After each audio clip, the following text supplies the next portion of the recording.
dan Ramil, Pak Kapolsek Sembangkun, dan juga dari jajaran kepemerintahan Desa Tugu Matur Sembangkun, Pak Lurah sedaya perangkatipun. SG Wilma dengan Bujo spesial Godeli Tresno Mas Dino. iya Tresnano aku sing kaya awakku sing bisa tresnano ojo dilakoni apa sing terjadi saling mencintai jangan menyakiti kau tetap milikku ku selalu setia untuk menemanimu sekarang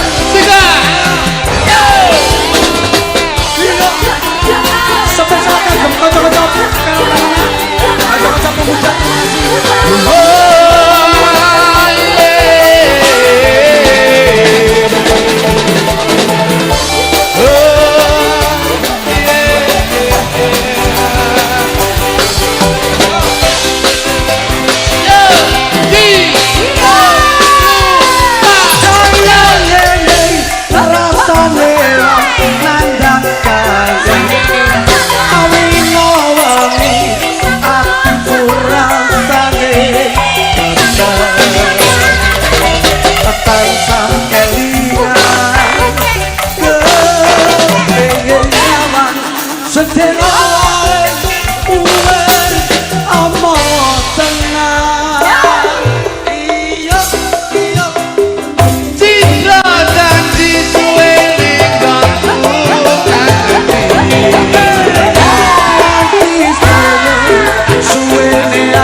percaya aku kuat no hatimu cahayu ten ono dekatku.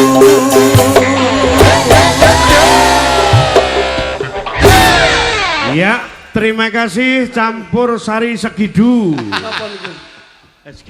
SGI Dujo Pampun ngoten to Mas. Segidu nggih. Segidu. Alhamdulillah.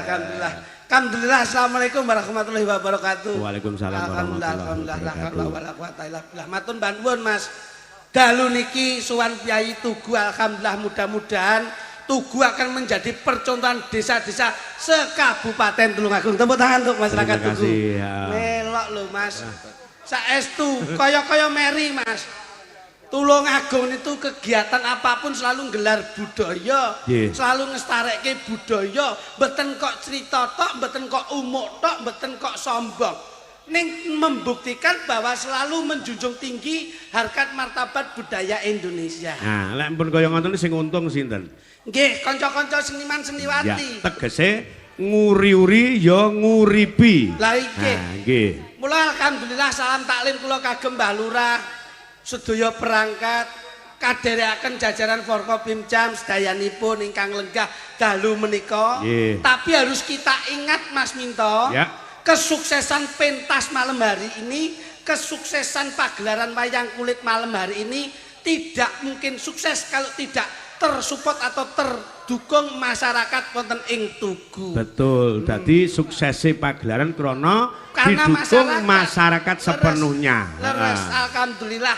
Mas kula kluthuk nggih kala wau sampun jagongan kalih sedaya perangkat. Warga masyarakat wingking kelir menika jan saestu Pak, jan komplit. Nggih. Kula niku lek kalih warga masyarakat Tulungagung menika pun kaya dulur Pak Minto. Amin. Dan saya itu mengacungi jempol bahwasanya pada malam hari ini warga masyarakat Tugu, Mbak Lurah Tugu menika saya selalu hormat kepada beliaunya. Mbah Nugroho. Mbah Nugroho, iki hebat. Tulungagung ini yang menjadi non saya loh. Aku cerita. Nggih. Tulungagung ini yang menjadi barometer wayang-wayang seluruh Indonesia. Kok saged, Mas? Ramene wayang orang iso ngalahne Tulungagung. Saestu. Lho iya. Ramene wayang ora koyo Tulungagung. Kok saged ngoten? Ben bengi Surawan, Nggih. desa-desa iki mesti wayangan. Alhamdulillah. Gumunku mek sitok-tok. Sebabe gumun Gumun krana ki, Sir? penonton Dudu. krana kekompakan. Pelakune. Oh. Kok pelakune piye? Desa-desa liyane iki wayangan. Nggih. Pakai Serjo kok Suroi ra wayangan blas iki piye? Pakai Serjo iki urung ngerti kok. Luwe urung ngerti kok. Kupingmu apa bosok tas tak siarne? Napa, Mbah? Tas tak siarne tanggal 1 September Pakai Serjo wayangan. Loh, sing kula omongno napa? Suruhan lho, Pak. Hah? Sing kula omong iki surone lho. Kamaka surat kayak tanggal 16. Sesuk isbar. Sura merga pendhapane urung dadi. Dadi ngenteni pendopo dadi. Nah, kuwi kudune sing salah iki lurahe. Loh, kok saged, Mas? Suruh kok dadak ngenteni pendopo dadi iki lho nyapa? Lah kudune karek niate. Lah niate. Lah, nggih, Lah bener. niate apik, desa niki bersih desa, ulane ulan sura, ulane ulan kang bersih. Kuwi biasane desa-desa kan nun sewu lho. Gelar wayang. Mesti Contohnya Tugu iki. tirakat. Sesuk wis malam terakhir sura lho. Nggih. Nyatane bengi ya diselak-selakne wayangan. Pakai Serjo lho. Ani- Suruhan ki blas ra wayangan. Lah ning lak Mas Dalang minta mboten ngertos kok. Sama namongi lurahe, Pakai Serjo. Omong ngono. Sik Piye to ki? sura ora kebagian nggon. Nah, berarti sing salah sampean, Lah Pak. kok Sampean itu harus mengutamakan kepentingan masyarakat. Sing boboti tanggapan. aku yo mengutamakan masyarakat krana apa suruh aku ndak wayangan. Sebabnya napa? Ya golek dhuwit nggih tuku pendopo kuwi. Gendeng kowe. Ngerti? Sampeyan ki ora ngerti. Pendopo itu ku. Pendopo ki ya prioritas kanggo fasilitas masyarakat. Lurah ki ngene iki. Mangsamu sapa sing nukokne? Tuku dhewe kuwi. Sing sampean posting bendina kuwi. Heeh. Ngawur tuku malah duwe kurang bengkok disewakne dek iki. Kowe ngawur ora rono mangsamu. Coba. Nun sewu, Pak. Wah, niki angger jebles mawon Lah iya lho, kadek iki sing bengi lho diarani kaya musuh. pemimpin desa ki nun sewu ya, Mas. Wong ngelokke maido ki penak. Nek sing lakoni. Nah, kuwi dirungokke. Dadi lurah ki abot. Labot. Lho, lek abot nyapa mbok lakoni? Piye neh ki kok iso? Lah lek abot nyapa kok dadi dilakoni? Menungso ki penak lho. Menungso ki penak. Luwe mangan, ngantuk, turu. Ya ora? Nggih. Lah lek abot ya nyapa dilakoni? Nah, kuwi prinsipe wong sing ora duwe cita-cita. Luwe mangan, ngantuk turu. Panas ki yo. Wareg ngising ngono ta kowe? Ya.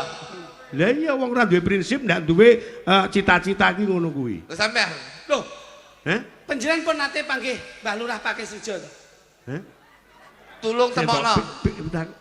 Tulung Lah temok. tanggal 1 Mas Minto ngasto kono berarti lak wis omongan karo Lurah. Ngono lho. Lurai minggat. Kowe iki tenanan apa ora? Aku ki ora mudeng lho.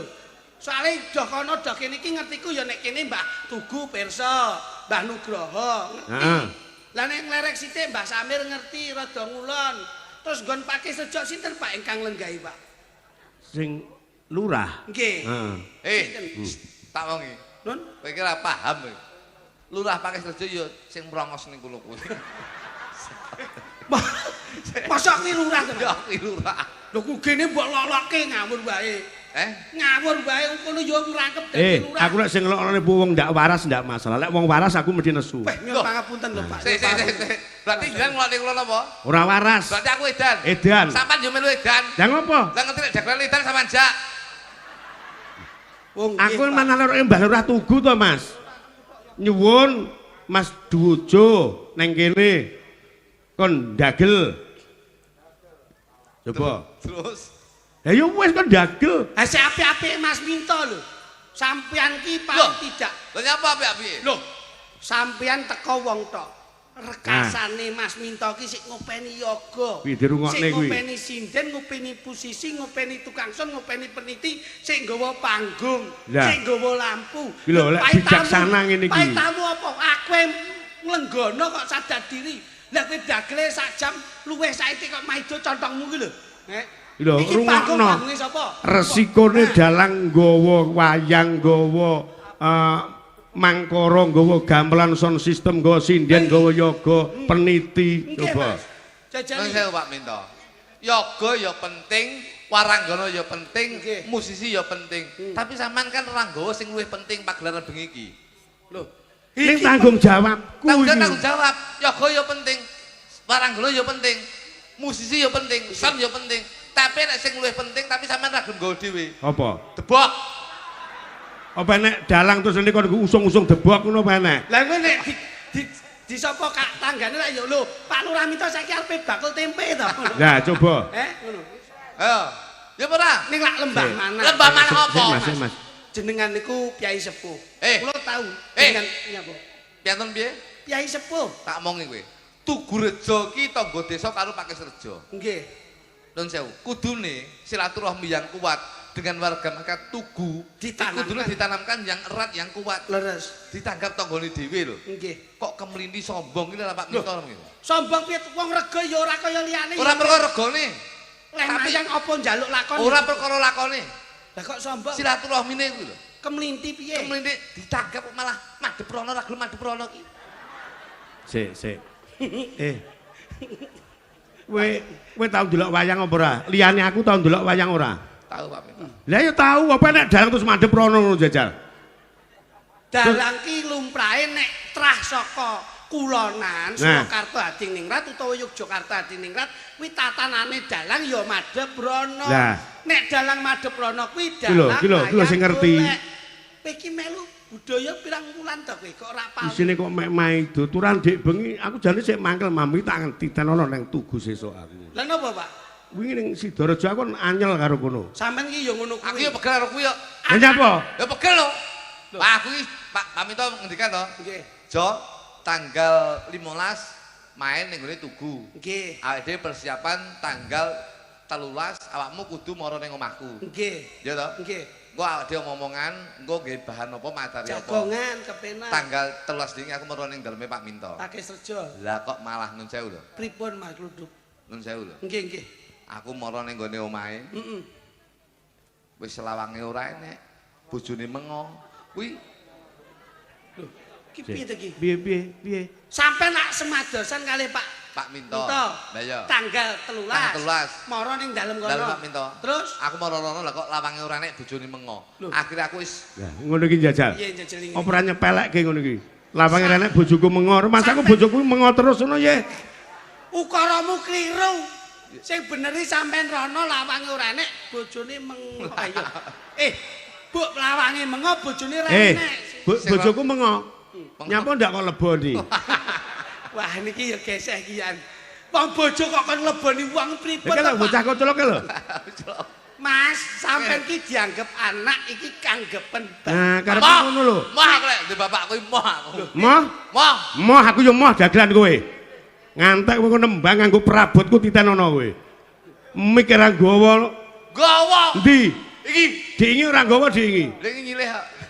Batu kuntek iki. Wis titenono. Pokoke Mas Kidik sampean nembang entuk lek kae nembang nganggo musik SGI ra oleh. Ki lho Mas, sampean ki mbok yo padha karo aku nyapa. Nyapa to jane kuwi ya? Mbok sing padha karo aku. Nyapa to kenyih? Piye-piye wong Kuwi belani loro. sapa? Kuwi dulurku lho. Kok malah belani Pak Minto nyapa kuwi? Aku ki ning- kuwi dulurku lho. Tak tapuk cangkemmu lho kok.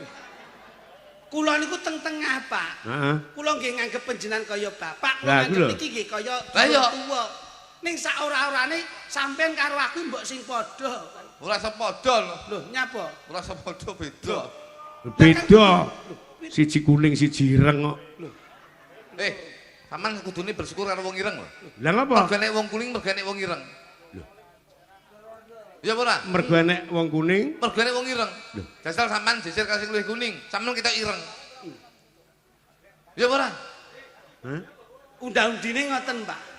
Ora tegese iki awakmu karo iki kok beda. Lek kowe ketok ireng iki ketok mrusuh. Beda, Pak. Niki riyen laire benten. Heeh. Nek kula riyen laire niku pas Desember. Lah, Gede-gedene sumber. Tur lair kula mbiyen pangapunten. Ketoprak siswa budaya main teng Kalibokor Surabaya. Niku kula niku pas lair ditampa bidan ayu-ayu. Tur kula niku dimimiki air susu ibu. Kesehatan terjamin. Njur nalika semanten kula tenggene rumah sakit dilebokne teng ruangan AC, Pak. Wah. VIP, Pak. Bayi kula niku Terjamin. Nggih, bayi kula niku dilebokne open nika. Wah, metu dadi roti. Kok metu dadi roti iki to? Open lho penghangat bayi iki lho. Ora ngerti. meneng sik aja ngomong, ben ngomong iki. Kula dirukti apik kali ibu bapak kula. Tur yo dipomo tenan. Ning delalah Mas, masyaallah. Mas kluthuk laire usum paceklik, Pak. Layak wandane kaya ngono kuwi. Pas bulane Januari hujan sehari-hari. Heeh. Niki lahir toprak ra tau main. Ibu niku isine ming godhog tim-timan karak. Niki Layak. godhog tim-timan karak diwehi kambil tuwek. Nek ngarani sego aking. Lah niki lahir delalah ibu nalika lahir niku lak bapak ubet golek duit. Lah kok ibu niku pun buka 18, Pak. Bisane meteng apa ruko ya. Piye to lahirku kuwi lho, tak critakne Mas Minto. Buka songo. Buka songo. Buka songo. Delalah niki pas ibu. Sik. Nyapa? Kowe karo aku tuwek aku lho. Mosok kowe roh lahirku mosok. Lho. Lah iya. Lho iki critane buke kok. Oh, buke tak. Critane buke. Oh alah letik, jok litik, Mas mbiyen jan kaya-kaya ngempet eluh. Lahire Mas niku nun sewu, Pak. Ibu nu pendaran. Heeh. Pendaran enten nek 15 kilo. Pendaran. Pendaran tok buke ni. Arep ngetokke kuwi. Nggih. Ngono dadak ditokke. Lah, pripun to jan? Lek metu ngripoti wong ae. Delalah, Pak. Delalah kok udan deres. Lah kuwi dirungokke. Ibu nu teng desa Kluthuk mriko, daerah Wonosalam munggah. Niku lak nggon gunung, Pak. Heeh. Delalah niki meteng, ibu niku melangkah. Sing meteng buke wae aku meteng iki. Ibu meteng niki melangkah. Ya. Lah kok bledek nu banter, Pak. Duar. Lah kok niki metu lup ngene. Bledeke muni mleh tiar. Ndase niki mendelep mleh. Ya mek tinguk ngoten niku to, Pak. Layak. Bisane bayi po nyambik bisane. Niki laire bar ngoten terus ibu diopeni kalih dukun bayi desa. Nadalah kuwi lho. Ibu pendarahan langsung dirawat jalan, dibawa teng KUD. Lah akhirnya Mas Kluthuk Akhirnya ibu ditimbang. Dan iki ibu apa gabah? UGD. Ah, kuwi lho. Tenggene UGD, Pak. Heeh. Ibu digawa teng UGD niki diopeni bayi, dukun bayi desa. Masya Allah, Pak pangapunten. Niki lak mesake. Bayine ora ngrasake susune ibu. Lah, dukun bayi niku lak ngingu kirik to, Pak. Heeh. Delalah. Ya Allah. Delalah dukun bayi pun tuwek banget nika. Jadi pun mboten saged nyusoni. Niki mboten saged nyusoni pun sepuh. Niki dilumahke teng keset. Temen-temen aja. Lah kok mari ngoten diparani. Lah niku lak kirik lagi anak-anak, Pak. Heeh. Susune lak teng prengkil nika. Nggih. Lah kok ngungkeri niki, Pak. Ya seneng. Pak yo begitu roh susu kirik langsung cup ngoten niku. Layak lambene kaya kirik ya. Lah iki. Dadi yo aja nelongso, pancen Wis rasa nelongso, rasa nangis. Trae beda, Pak. Beda nasibmu iki kaya ngono kuwi. Mulane rasa kemaki. Yo ngono ki aja mbok critakne ning kene. Loh, wong kuwi kadang ki duwe lelaku dhewe-dhewe. Yo laku mosok kowe asi terus aku susu kirek kuwi. Ngono lerang. Kanca laire yo beda-beda kok, Mas. Wong ki nasibe beda-beda, Beda-beda kok. ora kena natasne luh ngono ora kena. Yo beda-beda tapi ngene iki mbok critakne neraka. Lah, wis rasah nangis. Saiki Rasah nangis. Temu mulyamu tur padha ngrasake penak to. Mulya ya mulya mosok Nah, susu. dadi nek wis ngono kuwi iso rumangsa lan ngrumangsani omponganmu ndak keduwuren ngono. Nyapa kok nangis? Susu ya? kirek rena-rena. Nangis nyapa? Mosok susu kirek tenan aku. Diomongi kok seksine iki ya wong akeh lho. Kok nangis ki lho? Masa. Lho, wis rasah nangis. Kowe iki adol welaso ya percuma wis tuwa. Nah. Ngono, nyapa nangis nyapa. Ora enak sing melasi. Ngono. Aku jane nangis ora perkara kuwi aku. Lho. Lah kok nangis ngopo kowe? Luwe aku. Niki Pak, basa gedhi yo beda neh to Pak. Jane nalika SD tekan SMP, beyuh Pak, rupane nggih padha kali kula. Basa nun sewu. SD kelas 5 mbethike ra umum. Lah yo. Mbethik Pak. Bedhek banget. Ngampun critakne nyampun. Diomongi bapak le magrib aja metu omah. Ya. Ki akeh Bathara Kala. Heeh. Lah kok pedahan pit nika. Heeh. Cemplung selokan. Niki Bedhike kaya ngono kuwi. Mula nun pangapunten Mas Minto. Heeh. Lambe dhuwur niki lak beda alih kula to. Beda sampean kan ketok disawang nyenengke ngono. Nggih, biasa to. Nek Lam- niki lak rada nyongot sithik to. Heeh, rodok nyongot. Niki riyen niku magrib tiba teng got. Kali bapak ngriki pangapunten. Ngriki cuwil separuh. Lho. Akhirnya dibetok teng rumah sakit. Heeh. Terus kali dokter niku napa jenenge diinterogasi bapak. Pak, ini harus diambilkan daging belakang. Bokong. Bokong ini wajeng dicuwil, nembel ngriki. Lah, bapak lak mesake. Loh nanti kalau udah dewasa gimana anak saya? Kan bokongnya nanti lak lobang. Ya, heeh. Akhirnya kula dirujuk kali bapak. Dirujuk kon. Le, masmu tiba mesake tulungono. Lah ngopo to, Pak? Kae lambene dhuwur butuh daging. Heeh. Akhire kula dijak ngendangi niki bablas disunatne. Sampean Nggih, sunat. sunat dadak kula. Terus Basa sunat dadak, bapak niku kula teng ruangan dhewe to. Heeh. Dok, anak saya kelitik potongannya jangan dibuang leh ngoten. Oh iya, Wih, potongan Bapak, sunat. Pun saya bawa aja saya minta. Lah kok mlebu teng ruangane niki. Heeh. Dokter ini diomi, dok, ini ada solusi. Enggak usah bokongnya niku dijipuk dagingnya. Pun niki ditembelke teng lambene anak kula. Turane sunatan sampean. Sunatan dagingnya tanpa tulang to Pak niku. Oh iya. Mula yo nggih lemir ngeten niki lho. Niki tanpa tulang Pak. Layak. Ngoten. Anu, oke. Napa Mas? Berarti kita tembelan entekmu ya. Nggih, mulane halus ngono kuwi. Cangkemku ki tembelan entekmu. Iya. Layak nanggro wong wedok ayu sing jengat cangkemku lho. Kowe iki yo ora umum. Masa enek lambe terus tembelan pelem. Kowe tak tapi lambemu. Oh, lambemu. Wis Aku mosok mau nemen wis mobil sesukire terus tembelan pelem.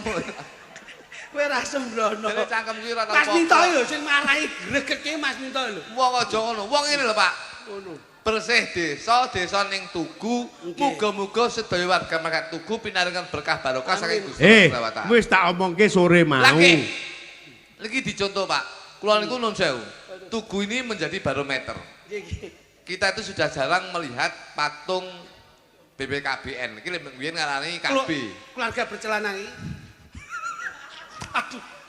Keluarga berencana. Lah yo nek ora Jarang celana loh, Pak. susah. Kita itu melihat patung KB ini jarang. Nggih, nggih. KB program dari BKKBN cukup satu anak dua istri. Ini yang harus ditanamkan. Satu istri dua anak. Tapi loh, oh iya ya, satu Nah, istri dua dua anak, anak. itu yang selalu ditanamkan. Patung KB ini jarang loh, Pak. Jarang. Nggih, bener. Ngriki sik nggak. Tapi Tugu sik enek di patung KB. Loh, anake papat sik. Lho. Loro lho lho. Sing ning isor loro nang sapa urip. Matamu kayak wong delok kok iso. Wong delok. Wong delok kok iso. Dadi insya wong delok tiba kalau patung ya. Nyatu katarak kok.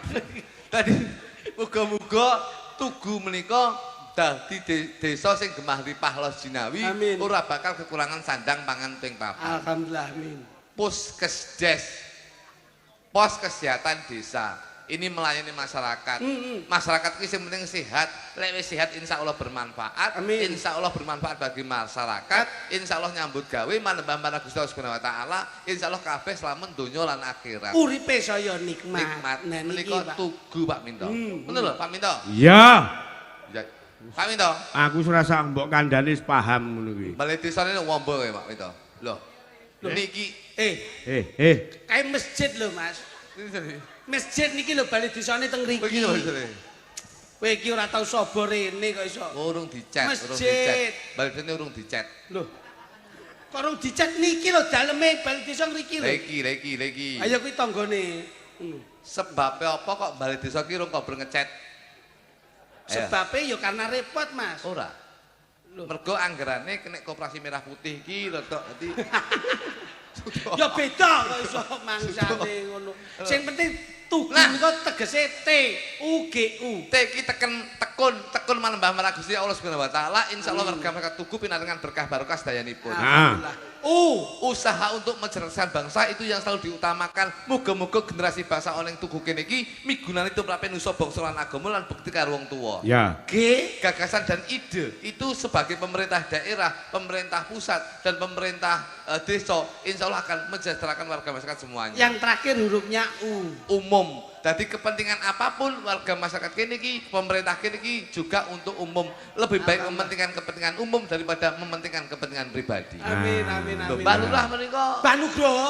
Mbah Nugroho. Piyaine kejawen tenan. Ngagem jare. Ngagem jare ki insyaallah jaki jangan rek ki lirak-lirik Mbah Lurah jangan sampai lirak-lirik terhadap APBD terhadap anggaran yang bukan hak beliaunya. Alhamdulillah. Insyaallah beliaunya transparan, insyaallah beliaunya selalu mengutamakan kepentingan masyarakat, ora gelem mangan duwike rakyat. Tepuk tangan kagem Mbah Lurah. Kowe lek iso cerita tutur kaya ngono ki awakmu kok ya ndak magang kepala desa. Pak Minto, kula niku jane ya pengen. Cuman saya itu berangkat dari bawah, ndek ingin nyalone juru kunci, maite demo, Pak. Aku wis Lah ngapa? wis ora trimo kok korupsi aku. Korupsi apa dadi? Maesan. Mbak Lurah. Kok ngagem beskap? Beskap ki besarkan hatimu sebagai kepala desa. Tegese ngopeni wong akeh iki beda-beda karaktere, beda-beda panyunane. Dadi wong iku dadi lurah kudu sabar nrimo ing pandum. Kapok. Dadi lurah aja duwe jiwa kapok. Mergo itu salah satu dedikasi kita untuk mensejahterakan warga masyarakat. Pengabdian. Lho. Inggile ngagem blangkon. Kenapa kok pakai blangkon? Mergo lek nggih helm dikira pemadam kebakaran. Alah. Yo iki lho beskap karo jare iki lho. Blangkon ki blang-bleng insyaallah sing dijangkah bakal kelakon. Alhamdulillah. Selani tembang ya, Mas? Nggih. Heeh. Iki gandeng sebagai kepala desa itu punya tim penggerak PKK, Ibu Kepala Desa.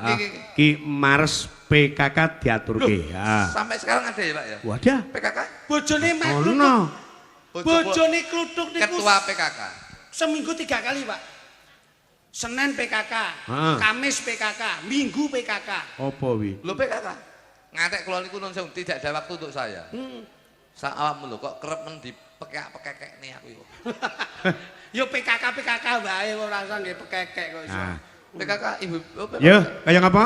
Mars PKK diaturke kagem Ibu Kades Tugu uga PKK sekecamatan Rejotangan. Dados yo. Berapa orang, Pak?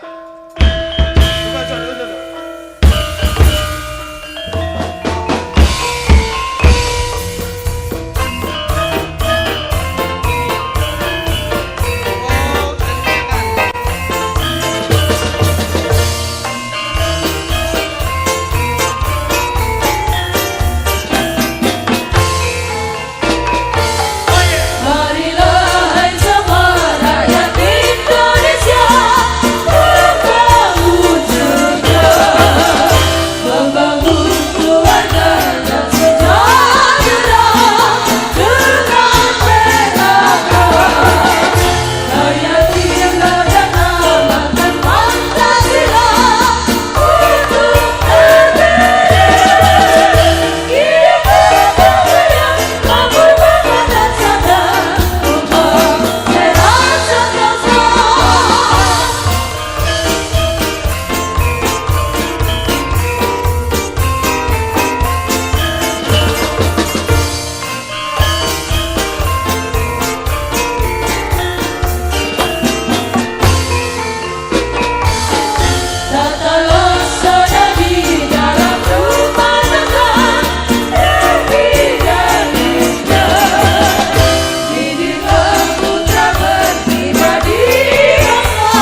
PKK atau Mares PKK. Ini merupakan salah satu pemberdayaan dan kesejahteraan masyarakat utawa keluarga. Jadi ini benar-benar salah satu organisasi kemasyarakatan dalam hal pemberdayaan wanita dan keluarga. Sebagai pendorong yang ikut berpartisipasi dalam pembangunan untuk mensejahteraan keluarga baik di tingkat desa maupun tingkat nasional. Nah, jadi wong wadon iki aja disepelekke. Pendorongnya wong lanang baik di rumah maupun di luar terkait dengan pembangunan iki lek nek wong wedok wong lanang ra semangat. Persamaan gender, Pak. Heeh. Kula niku yo sing nyemangati yo bojo, Pak. Lah, Kuwi lho. kula sing nyemangati iki bojo. Bojo. Kula niku nyambut gawe bojo kula niku termasuk non lho, Pak. Bojo kula termasuk istri yang mandiri. Ya. Alhamdulillah bojo kula niku pinter golek dhuwit, Pak. Heeh. Oh, dadi nyambut gawe duwe objek dhewe. Enggak, dadi aku nyenggane dhuwit ning ndi bojoku roh. Dadi bojoku pinter golek dhuwit. Kuwi pinter goleki dhuwitmu ora kok pinter golek dhuwit. Hanya untuk menggambarkan, Pak. Ya. Keluarga berencana itu seperti apa. Lah iki kowe dadi kowe dadi anake Jajah. Sampeyan dadi anake. Si sapa? Iya no kaya patung kae. Bapak ibuke terus anake loro. Pamane awakmu duwe adi kae. Adi Pipit kae Jajah. Bojoku Kiki kenek, Bunjung kenek kene. Ya Pit, coba Pit. Digambarke. Nah, keluarga berencana iki kepiye? Keindahan dalam berkeluarga itu bagaimana? Kuwi adikmu. Mungkin cilik koyo godi. Loh. Kok sik to ora kok kudu kowe iki manusa sutradara. Terus jare koyo kae. Lah iya umpamane kan ya ora apa-apa kono cilik kono gedhe. Wah, iki keluarga sing kakene BG ngene iki. Kok kakene BG pripun to rumangsamu ki? Kuwi adimu, Jajah. Iki, Mas. Pak. Kowe iki wong wedok mbok sing luwes ora kok Mas ngene iki terus sing luwes ngono ora. Gawan ya wisan. Alah kaya masjidmu mbok tutak-tutuki. Kang Mas.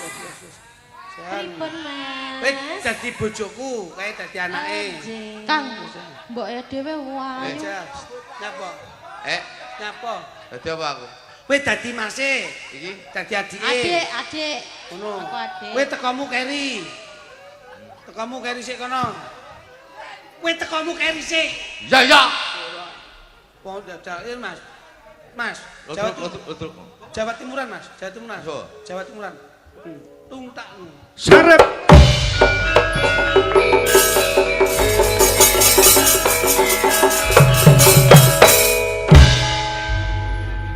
Anakmu loro ndok ndi ae gak ketok-ketok iku ndok ndi ae. Lah iya to, arek-arek iku nang endi abarane? Ya mene urung mulai jane iki anakan celek apa anakan menungsa ta? Weh, mbok kaya gento. Lho. Lah piye? Ndak halus belas. Panan Ya celeng. sing halus to kowe. Panan celeng mbok kowe berarti aku lek anak celeng berarti kowe iki mbok celeng berarti kowe. Oh iya iya. Mangsamu genjik no. Metu mengko lho Kang, metu mengko. Metu mungko ngenteni ngenteni jam. Arepe tak tokne. Anakmu ndok ndi kok gak ketok-ketok ndok ndi. Aduh, piye to Pak? Kemang tak goleki kok dek enek to wong kemang iki. Omong iki mulih awal Bu. Lah kok piye iki? Lek anake ndekne rasa digoleki. Terus Gawe neh. Oh alah ya ngono ki lho, ora pakai selesai ngono ki lho, ora pakai. mulane bali desane ra dadi-dadi lak kuwi to. Sing anakmu wedok jenenge Sarini, sing lanang jenenge Sariden kae ning ndi?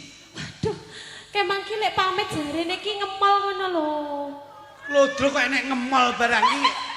Ya paling ndaki metu srawung ora. Lho kemang ki pamite jebak iwak lho Mas. Ki nganti lho kemang bocah-bocah kemang. Aku kudu iso ngandani menehi contoh karo anak-anakmu. Yen kowe ra iso ngglowon anakmu, aku sing ngatur anakmu. Ngapurane sing akeh ya Mas. Ayah, Ibu. Aku pulang. Aku pulang. Wis awakmu gedhe nggawa rangsel malah kaya kura-kura ninja. Loh, aku mulai sekolah, Pak. Iya, lek wis rasa nggih kuwi atribute kuwi lho. Loh, nyapa mulai sekolah nggih nggo buku apa? Ya. Adalah anakku Sarini.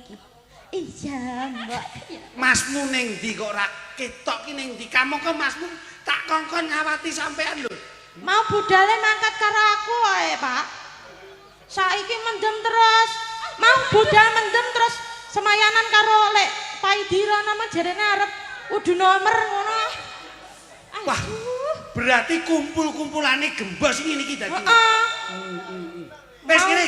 Engko nek Masmu sari den teko bapak sing arep nuturi. Ayo Oh, iya, karo ibumu. Pak. Ya. Kene.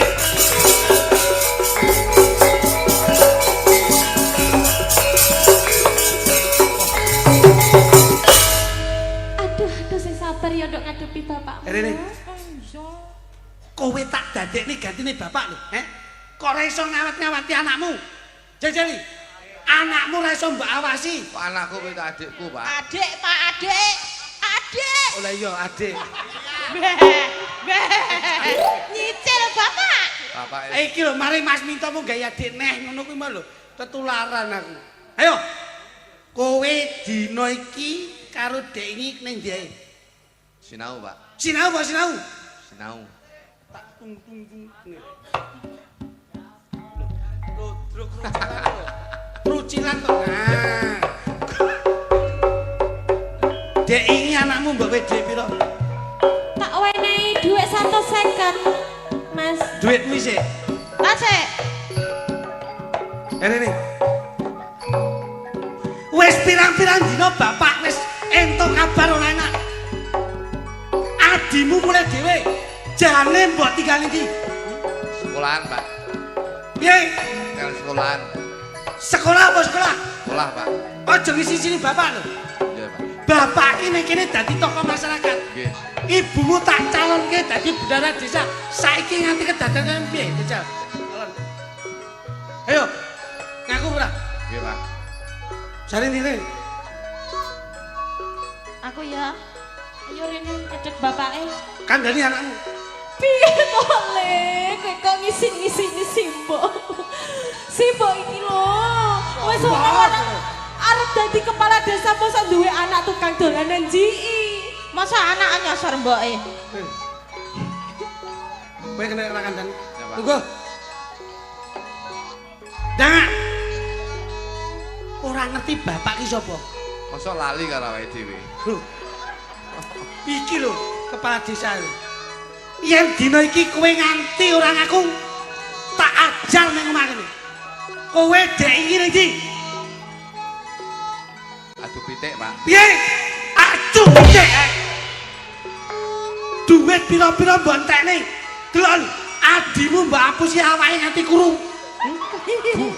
Guru sak kampung iki. Kudune kowe iso jaga jeneng ibumu, iso jaga jeneng bapakmu. Duit sing dengi 1 juta setengah mbok adu pitik, sing 2 juta mbok apa? GI, Pak. Piye? Kok kaya ngono pakatimu? Kowe ora nyawang, berjuangnya bapak karo ibu. Ibumu mikir kepiye iso nyukseske anak. Nggih, Pak. Njur dengi kowe utang dhek sapa? Kula tang Dik Pak Minto, Pak. Mbok ki apa? Ning Kali Wungu. Piye? Eren, Ya ampun sing sabar ya Le aja diulangi neh ya Le. bapak wis ora ndek sabar yen nganti kedadan kene bapak isin. Pak. Aja ngisi bapak. Jadi apa? Halo. Jadi apa? Jadi apa? Jadi apa kowe? Aja ngisi. Delon ibumu kaya ngono iki. Pak Minto izin, Pak Minto. Hah? Ganti Pak Minto. Aku dadi bapake. Ya, wis. Piye ta iki? Dadi bapake aku. Kowe anake, kowe bojoku. Wes. Berarti aku adike kae. Oh iya. Oh iya. Ya, Sira tak tos. kucilan alon. Sira tak tos. Ngerti aku karepe iki. Tak kepro ya, Pak. Sira tak tos. Sira tak tos. Oke. Bongko wis. Nduk, Piye, Mas? janjane ono apa, Nduk? Ibu lho, Mas, bendina nangis wae. Nangis wae mergo bapak iki jarene duwe bojoan. Ning Kali Wungu ngono lho, Mas, omahe. Saora-orane kon sing dadi adikku sing genteni ibu, njur ibu ngenes kedadiane ya apa, Nduk? Bapak sering nyogoki aku jajan, Mas. Mulane awakku lemu. Ibumu ndak ndi saiki? Ndak boleh ngomong, jare aja ngomong ibu ya ngono. Ibumu celun. Mas, ibu Kayak piye lho. iki lho, Mas. Ibu nangis terus lho, Mas. Wong pamit nang pasar to, aku kok ora jebul wong iki bapakmu gandeng Elsi iki. Lah ya ning burine pasar sapi dek iki to, Bu. Bu. Oh ya. Bu, Piye lho bapak iki? ibu sing sabar. Iya le. Wong wedok ki yen diloro-loro atine, sakala bakal dunggahke derajate. Ibu gak usah kuwatir. Yen bapak wis gak ana gentine wong tua lanang aku, Bu. Iya le. Piye-piye aku dilahirno saka garban ibu. Yen atine ibu lara, aku ya melu lara. Yen atine ibu mangkel, aku ya melu mangkel. Emang ngono ibu le. Urus utusan bapak. Yen bapak teko, mungsuhe aku, Bu. Kowe mikir tuh. Ayo nyisih Bu.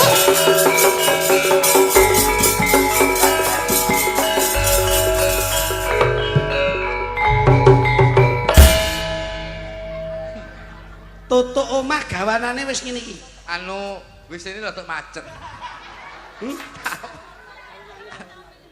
Iki anu lho. Gak nyawang ibu ta sampean. Ibu kaya ngono Apa ibu kurang ayu? Lah ya Apa ibu kurang langsing? Kurang apa aku, Pak? bapak PT. Urusan bapakmu kono padha wis Ibu pasrah. direwangi operasi wajah, suntik kulit, ben putih. Bapak sing golek wong sing luwih putih, apa wis apik? Wis apik.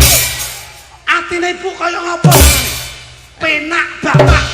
Aku bapakmu lho. Bapak kudune wong tua kanggo conten anak, wong tua dadi bayangane anak. Ora. Apa kene kok nggih patuladan? Anu Ibu direwangi kaya ngene to nyawa to gede nglairke aku, Pak. Nglairke adikku, Pak. Kok bapak penak-penak golek wong wedok. bapaknya apa? Kowe keluarga berencana dadi contoh sing apik, aja dadi sing elek. Rumah kamu. Apa apik? Iki mbok ngakoni. Hop. Ganti. Loh. Aku dadi mboke. Wis salah Aku nek. ibuke Pak minta ya. Ganti ibuke ya. Ganti ibuke aku ya. Apa pantes? Alah sak teman kok penting iso ngepuk dase iki aku ya. Kok salah nek. Kene. Wis yo bareng nek. Yo.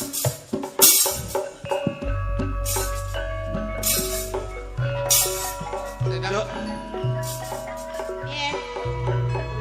Piye, Pak? Ya, gimana ayah?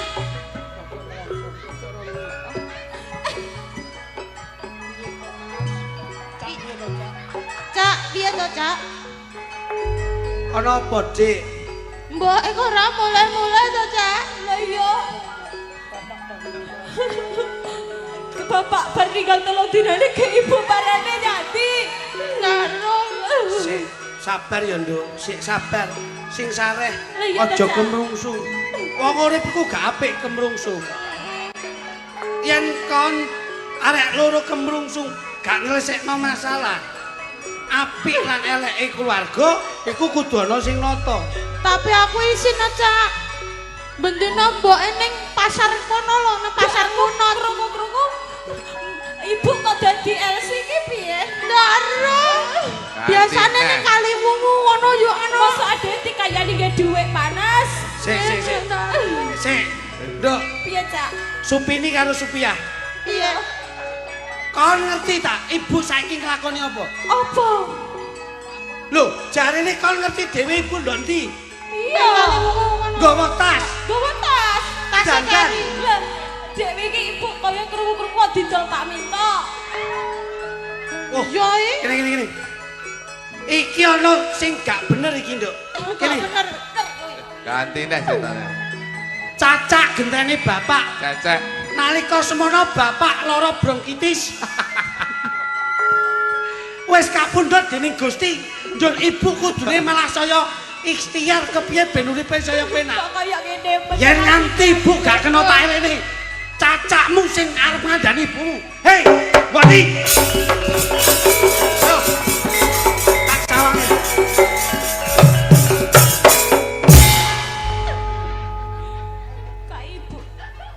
Ibumu wis sapa? Ibu sapa? Lho. Sampeyan lah ibu Supini karo Supia. Kok pentolo beneran ngakoni kene anak. Aku ngono. Sampeyan ibu Supini karo Supia. Darmi. Loh, petugas Bank Mekar. Oh, nagih ibu.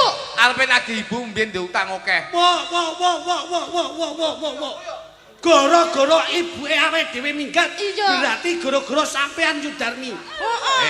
Gara-gara sampean utang akeh jur gak gelem mulih nganti nglakoni sing ora bener. Lah, Aku duduk Bu Darmi ya, Mas. Aku ngono siluman beruang. Kowe iki celelekan kok iso. Masa mbok tutuk Pak Mito. Dadi apa-apa mbok tutuki. Wong kowe iki rasa gawe beruang ora ilmu kowe beruang. Kok dadak beruang. Lah ya wong ora sanggahe ngono wis kaya beruang kok Ndek. Niki lho Mas Minto. Ngene iki anakku ndelok oh bapak dadi apa? Dadi ngeten iki kula kandhani. Ah. Sithik crita ning iso makna. Bener Pak. Wong urip iki aja rebut bener ning rebut salah. Muga-muga tugu kene iki ora ana keluarga sing derdak. Nah kuwi tapi eleke keluarga kuwi gumantung saka diri pribadi masing-masing. Ya. Lah niki dicontoh nduk, kowe ku nek wis rabi ditata meneh. Kok rabi piye wis rabi ping 4 kabeh. Ora Ngawur yo. wae kok. Tamet. Kene raja rene, tasmu ki dijiko. Ning penjiwaane apik kuwi. Apik aku. Aku pancen dadi apa jenenge iki aktor penganiayaan apik. Mas iki ana pundutan gending, Mas. Napa, Pak? Assalamualaikum warahmatullahi wabarakatuh. Katur Bapak Minto Darsono ing sasana pagelaran. Kula nyuwun gending kopi wengi, Mbak Pipit, kaju kuning, mohon dilayani saking Bapak Santo Poso Arang matur sembah nuwun. Assalamualaikum Geng Dalu Pak Minto, kula Pak Gimen saking Kalangan. Pak gimana niku, Pak? Nyuwun gending gubuk asmara serampat kalian kesayangan, gadis manis Kalimantan harus dilayani penggemar wayang kulit. Assalamualaikum, waalaikumsalam Geng Dalu. Ki minta kula Pak Sodik saking kampung Dalem Pakisaji lan Mas Mosen Bagus Tugu nyuwun gending gubuk asmara. Tembang kangen mugi pakeliran ing dalu menika lancar sukses amin matur suwun. Kula Pak Sodik kampung Dalem lan Mas Mosen Tugu wassalam. Pak Mito, satu pertanyaan untuk jenengan. Heeh. Dengaran kok Ibu ra nderek nyapa? Ikut Mana? tuh di ruang Di tidur. ruang ganti, Ibu di ruang ganti. Oh, Ibu setelah ini ganti, mau Iya. atraksi. Lho enggak. Di ruang ganti ki nunggu ning gone nggon. Oh, tak kira. Kae lho tempat bersalin. Oh, Ibu babaran meteng. Sangel. Tadi malam Angel, habis angel, dikasih. angel. Ibu capek habis dikasih. Iya. Nah. Iki Nur Sewu ini Mbah Harus Jeding tesih nang Tasik. lenggah napa Tasik. mboten? Tasik. Badas sini tasik. Nggih, monggo Mbah Harus Jeding Oh. aturan minggah datang sasono nembang kalih Pak. SGI. Yuk. Pak, Pak. Mentaraman Mas, yuk kaya ngapa? Mbak Tenggur. Kalian Mbah Tenggur sisan.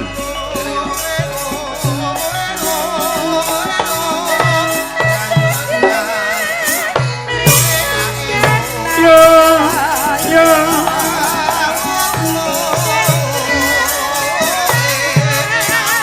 Monggo Mbak Tegur. Dikarani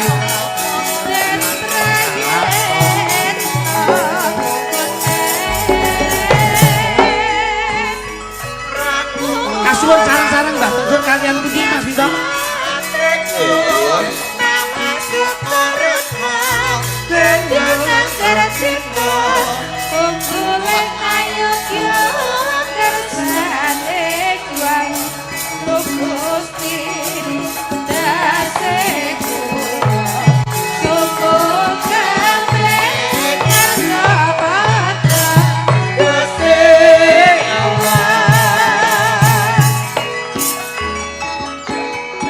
Kalih. Oh, Mbak Tenggur ya. Mbak Cari Karasari engko. Mbak Cari Karasari. Monggo. Mbak Banjar Enten. Mbah nggih. Mbah Amir monggo Mbah Amir. Nggih Mbah. Mbah, monggo Mbah Amir sisan sareng kalih Nggih, Mbah nggih. Nggih. Tenggur, nggih. Kersanipun gayeng dadi ngene ketok guyub ngoten. Saiki anu kok seneng kula kalih Mbah Amir mundi Mbah Amir. bocah-bocah Sekar Gadung iki saiki setia Lho Mbah Cari. Mbah Cari Karasari mawon. nggone bojone Mbah dhewe-dhewe. Lurah Hemanto niku. Mas Minto, Nggih. Contoh. Mbak Banjar monggo Mbak Banjar. Nggih, sinten sing pengin minggah monggo, kula mboten maksa nggih. Pun monggo minggah Mbah Tuku sepindah. Pun monggo. Mbah Tuku. Mbah Lurah munggah mengke Pak Minto mandap, monggo. Sinten Mbah Tenggur sinten mawon? Mbah Tuku. Mbah Tuku. Mbah Tuku. Mbah Tuku. Mbah Tugu berarti ora rene no. Nah, Mbah Tuku, Mbah Tuku, Mbah Tuku. Monggo. Mbah Mbah. Monggo, Mbah, monggo, Mbah. Monggo, tidak.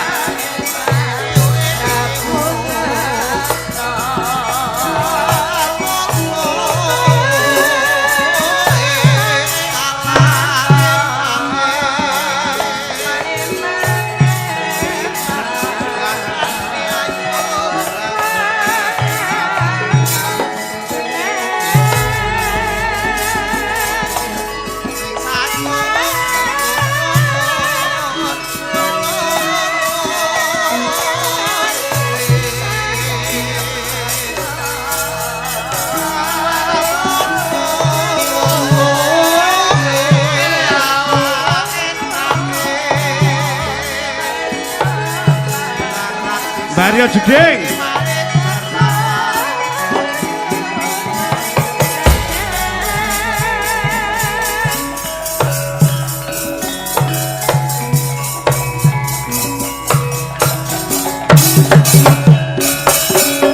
Yen pangapunten menika Mbah Haryo Jeding deresaken minggah merga sementara jedinge sik direnovasi terus Mbah Haryo Jeding kondur, Oh, kondur, ya, wonten ya. kewajiban. Nyun pangapunten Mbah Nugroho. Wah, kok sajak wasis kados kagunganipun Mas Minto. Ayo mbul iki ora semayanan lho kok ya pas padha. Jos. Alah, malah wibawa panjenengan timbang nika. Ah iya. Isine jas mun disiapne. Oke, matur nuwun. Monggo, maju monggo. Pun derek Mbah Lurah. Mbah Lurah. Nugroho. Mbah Lurah. Mbah Lintang Asmoro Mas. Ah, sae. Monggo Lintang Asmoro. Wah, Niki sindene pinten derek? Pun disiapne kalih Mbah Tuku monggo nggih. Kula kira pawakane Mbah Tenggur iki kaya alim ulama kok jaluke Lintang Asmoro. Pun mang milih dhewe, Mbah, milih dhewe. Lintang Asmoro, Mbah. Lis. Dia nulis. Anu Mbah, pancen Mas Minto niku memprioritaskan untuk sindenipun. Aja meneh kok Dia. sinden. Yogane Mas Minto lho prioritas. Dia. Yoga tukang son wis nggo bojo dhewe saiki. Mbah, jan. Wis, tunggoni tok ngene sesuk wis enak wis. Tunggono Nduk. Ngene kok semarai Siap nih kula mudah. semarai Sampun disiapne nggih Mbak Tenggur. Sampun Lama wau tidak bertemu. Mbah Amir wau lek nyiapne kuat tambah minta ndak ndang-ndang. semarai duit bengkok ndang tek ngene iki. Kok dek bengkok piye iki ngawur. Iki ra bengkok iki rong bau bengkoke. Pujian nggih. Sampeyan tekoni wargaku. Amin, Mbah. Los. Tenggur sampun wayangan apa derek Rong, Pak? rong. Dalange cek gawe gapura. Tenggori wayangan padha karo kene, tapi YouTube-e setel kono. Sampeyan ngenteni pada mendati Mbah Iya, Tuku, Mbah Tuku nggih. Insyaallah. Amin, mudah sehat kok jenengan nggih. Mbah Tuku. Enggak. Yuk lintang Sing asmara. joget oleh sing nyawer Mbah Tuku nih. Ya, kaya ngapa? Lintang Asmoro dados. Yo. Katur Mas Guntur Blimbing rawuh dateng Tugu wilujeng dalu. Tugasnya Mbah Didik. Wah, kok terus dilimpahne kancane. Ya siap lo banggaan. Niki Mbah Karangsari minggah mboten, Mbah? Mbah Tenggur. Mari cari gentose. Mbah cari. Nggih, Mas Tarik monggo lek katuran minggah saderengipun melayani tembang saking pamundhut gending, monggo. Nggih, suwun. Nggo Mbah cari. Pun barokah. Mas Tarik Karangsari mewakili monggo. Mewakili Mbah Karangsari nggo. Monggo Mas Arek. Yuk, Duduk. jal. Mbah Tugu sembah nuwun barokah saenipun.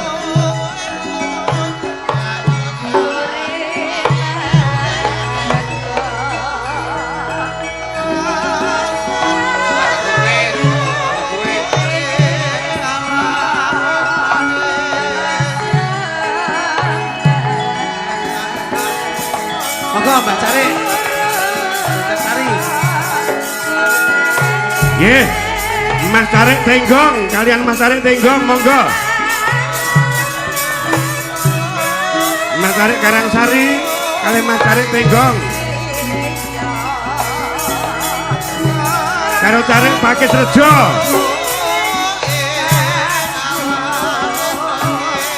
Pokok Mas Tarik Pakis Rejo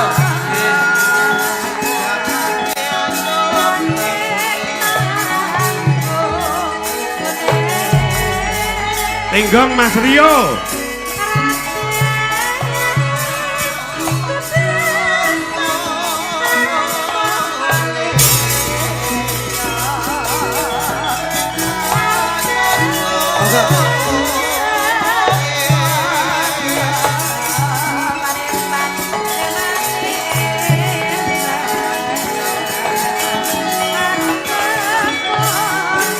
Mas Rio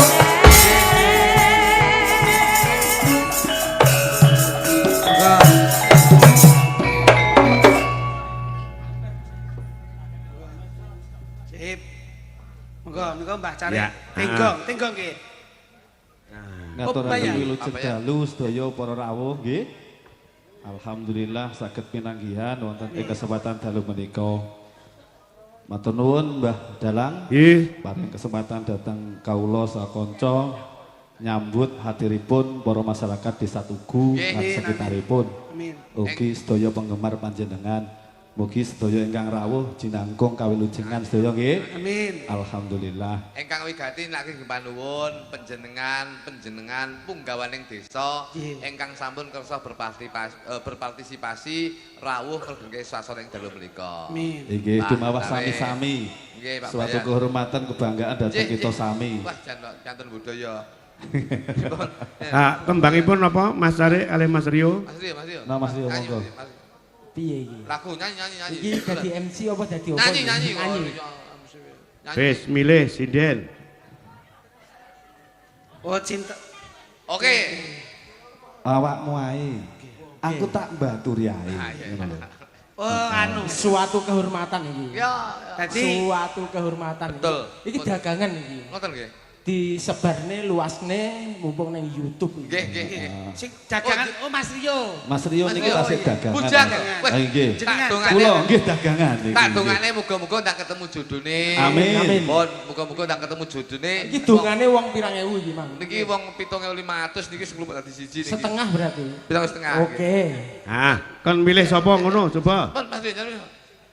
Awakmu ae. yo nduk Widya Aku tak gambui tok ngomboni tak jogetan karo Mas. si Jingkas Gotong karo Mas Kidit. Mita yo Mita. ngatekan nduk Sesuk aku iso direkrut ngene karo Jong Klipik Jog Kluthuk iki. tembangin apa Mas Rio Tresno Eh. tan kena kapedhotake. Betul.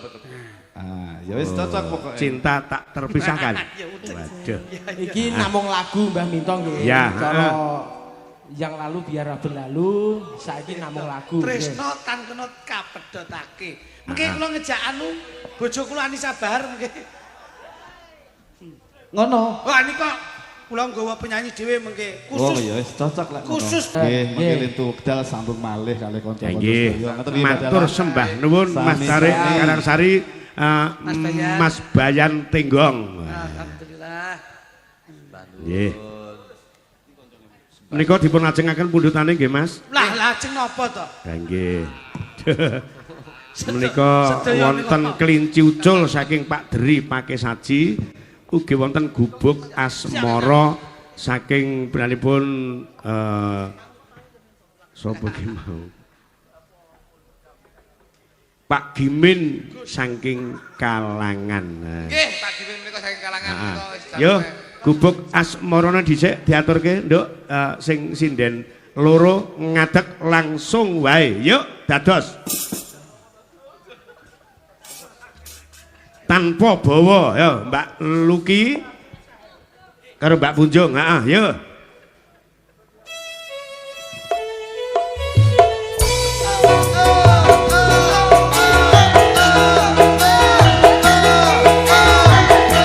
Iya, yo. Hãy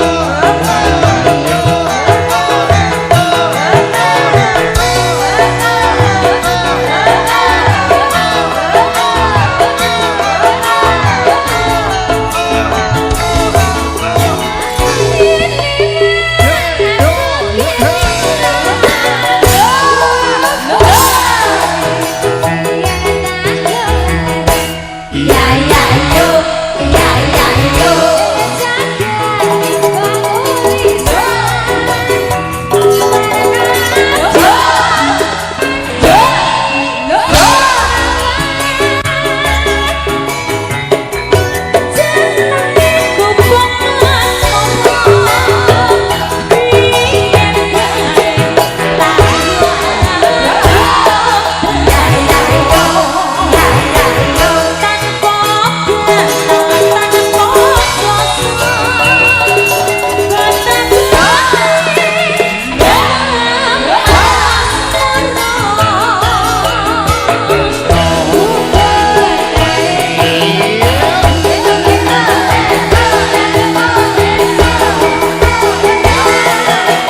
Mas Lidik. Dawuh kleresan. Niki gandeng wektune sampun setengah loro kurang sithik. Lah kan Ah, mengke lagune dibablaske wanci gara-gara oleh Tadit minggah satu tembang Klincunjul Bapak Santo mengke diaturi wanci gara-gara kopi wengi. Heeh. Le yo munggah karo nembang Klincunjul salah